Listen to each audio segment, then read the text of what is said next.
Olá, meus queridos. Existe aborto legal no Brasil? O Dr. Bernard Nathanson, em sua jornada de aborteiro para defensor da vida, ele afirmou com convicção, abre aspas, não tenho nenhum receio de usar esta palavra.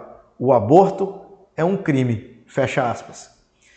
Esse homem reconheceu, queridos, aquilo que todos nós deveríamos reconhecer, que a morte intencional de um inocente só pode ser caracterizado como um crime.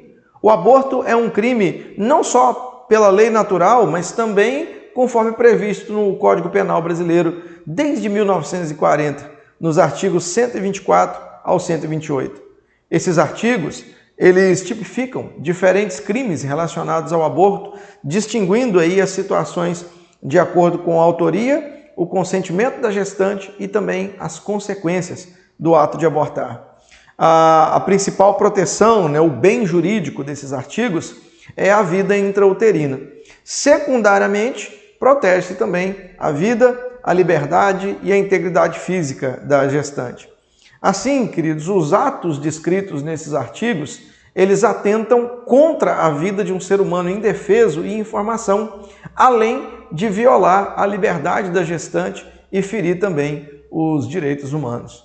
O aborto, portanto, ele não é apenas uma questão legal, mas ele é também uma violação fundamental da dignidade humana e do direito à vida, que são protegidos tanto pela moralidade universal, quanto também pelo sistema jurídico brasileiro. O artigo 124 do Código Penal, ele trata do autoaborto, ou seja, aquele aborto que é cometido pela própria gestante. O crime ocorre quando a gestante utiliza métodos para provocar o aborto em si mesma, com manobras físicas ou as substâncias químicas, as ervas, os chazinhos abortistas, os medicamentos. O consentimento da gestante para que uma outra pessoa também realize o aborto nela também configura crime, mesmo que ela não pratique o ato diretamente. Caso uma terceira pessoa realize o aborto com o consentimento da gestante, essa pessoa também comete o crime tipificado no artigo 126. Por exemplo, um namorado que compra medicamento abortivo para a gestante, ele pode ser considerado partícipe do crime, já que ele facilitou a sua execução. Já os artigos 125 e 128 do Código Penal, eles tratam da conduta de provocar o aborto, independente do meio utilizado. Isso inclui tanto a ação direta quanto a omissão dolosa, ou seja, quando alguém tem a capacidade de impedir o aborto, mas intencionalmente omite e permite que o aborto seja feito. Essa omissão também configura um crime, conforme o artigo 13, parágrafo 2º do nosso Código Penal. A distinção entre o artigo 125 e o 126 está no consentimento da gestante. O artigo 125 ele vai abordar casos em que o aborto é realizado contra a vontade da gestante. Nessa situação, o crime é considerado ainda mais grave, pois ele viola tanto o direito à vida do feto, quanto o direito à autonomia da mulher. Por isso, a pena é agravada, dado o impacto dessa dupla violação de direitos. Por outro lado, o artigo 126 trata do aborto realizado com o consentimento da gestante. Nesse caso, a pena é menor em comparação ao artigo 125, justamente porque há a anuência da mulher. No entanto, ainda se configura a violação do direito à vida do feto. É importante destacar, meu querido, que nessa circunstância, a gestante que consente com o aborto também comete o crime previsto no artigo 124 e vai responder conjuntamente com a pessoa que realizou o ato. Então, esses artigos têm como objetivo proteger a vida intrauterina, punindo tanto quem realiza o ato, quanto quem consente ou se omite, e estabelecendo, então, diferentes graus de gravidade, conforme o envolvimento e a vontade da gestante. Já o artigo 127, ele agrava as penas previstas no artigo 125 e no 126, caso o aborto ou os meios empregados para realizar o aborto causem lesão corporal grave, o aumento é 1/3 da pena se a gestante tiver alguma lesão grave, ou em caso de morte da gestante, a pena é duplicada. E aí entra o artigo 128, que é o artigo que apresenta duas hipóteses de excludente de punibilidade, ou seja, situações que o aborto não é punido, ele não é punível. São contemplados ali dois casos.